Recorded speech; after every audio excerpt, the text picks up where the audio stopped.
కాంగ్రెస్ పార్టీకి గట్టి షాక్ తగిలింది. వైఎస్ఆర్ కాంగ్రెస్ పార్టీ రాష్ట్ర కురుబ కార్పొరేషన్ చైర్మన్ కోటిబాబు, ఆయన సతీమణి జడ్పీటీసీతో పాటు మరో 4 సర్పంచులు సైతం వైసీపీకి రాజీనామా చేశారు. రాజీనామా చేసిన వైసీపీ నాయకులు మాట్లాడుతూ బీసీల ద్రోహి స్థానిక ఎమ్మెల్యే వెంకట్రామిరెడ్డి అంటూ తీవ్ర స్థాయిలో ఆగ్రహం వ్యక్తం చేస్తూ ఆరోపణలు చేశారు.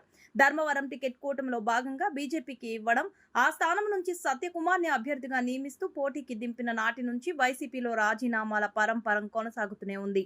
జగన్మోహన్ రెడ్డి గారిని ఆ రోజు నాకేదో నచ్చజెప్పేసి భవిష్యత్తులో నీకు ఏదైనా చేస్తానని చెప్పడంతో వాళ్ళ ఫ్యామిలీ మీద జగన్మోహన్ రెడ్డి గారి మీద ఉన్న అభిమానంతో ఆ రోజు నాకు 5 ఏళ్ళు కష్టపడి తిరిగి కేసులు అనుభవించి జైళ్ళకు పోయి డబ్బులు ఆస్తులు అన్నీ అమ్ముకొని అంత కష్టపడి చేసినా కూడా నాకు పార్టీ ఎంపీ బీఫామ్ ఇవ్వకపోయినా కూడా ఆయన చెప్పినాడని ఒకే ఉద్దేశంతో పార్టీ కోసం మళ్ళీ పనిచేసి మళ్ళీ జగన్మోహన్ రెడ్డి సీఎం అయినప్పుడు తర్వాత కూడా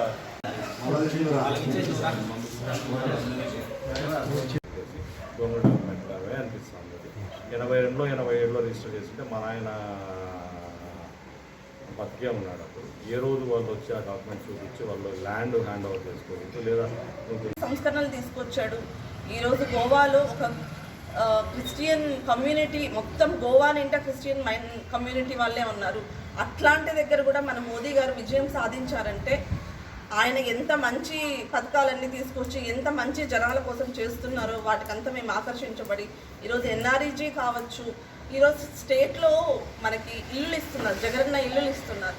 దాంట్లో కూడా సగం కేంద్రం నుంచి వస్తూ ఉంది మనకి, అక్కడి నుంచి సగం ఇక్కడ నుంచి సగం వస్తేనే ఈరోజు ఆంధ్రప్రదేశ్లో ఇన్ని ఇళ్ళు వచ్చాయి.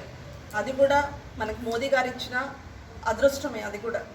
సో ఆయన నచ్చి ఆయన చేస్తున్నవన్నీ మాకు నచ్చి మేము సత్యకుమార్ గారికి మేము మద్దతు ప్రకటిస్తున్నాం. ఈరోజు ఆయన కోసం మేము ఈరోజు నుంచి మేము పనిచేస్తామని ఈ సందర్భంగా తెలియజేసుకుంటున్నాము.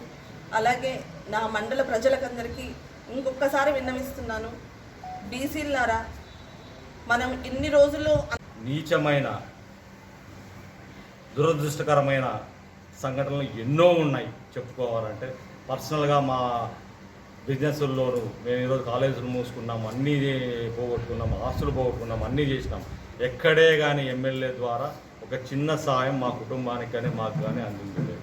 కాబట్టి ఇలాంటి టైంలో ఏదైతే మొత్తం యావత్ ప్రపంచంలోనే ఈరోజు నరేంద్ర మోడీ గారు ఒక మంచి ప్రధానమంత్రిగా